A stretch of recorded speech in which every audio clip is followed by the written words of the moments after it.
দাঁড়াও, তুমি কি অযোগ্য লিস্টে আছো? দাঁড়াও, তুমি কি অযোগ্য লিস্টে আছো?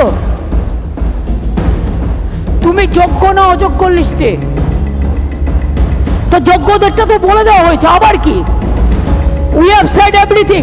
I think it is clear, it is very clear, nothing is left out. বলে দিয়েছি যারা যোগ্য তারা পাবেন। ভরা মঞ্চে ভরা সভায় মমতা বন্দ্যোপাধ্যায় বলছেন, এই তুমি কে?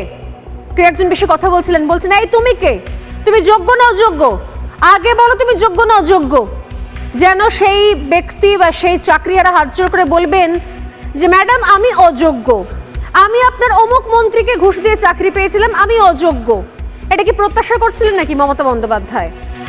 আরে সবাই যদি জানবে কে যোগ্য কে অযোগ্য, মমতা বন্দ্যোপাধ্যায় যদি জানেনি তিনি কারা যোগ্য কারা অযোগ্য, তাহলে সেই জানাটা তিনি সুপ্রিম কোর্টের কাছে পৌঁছে দিচ্ছেন না কেন? তাহলে তো সমস্যা থাকে না। যোগ্য অযোগ্যের মধ্যে মারামারিটা লাগাচ্ছেন কেন মমতা বন্দ্যোপাধ্যায়? মমতা বন্দ্যোপাধ্যায় বোধহয় সবটাই জানেন। আমি জানি না সবটাই জানেন বলেই তাই কথায় কথায় তিনি জেলে যাওয়ার ভয়টা ব্যক্ত করে ফেলেন।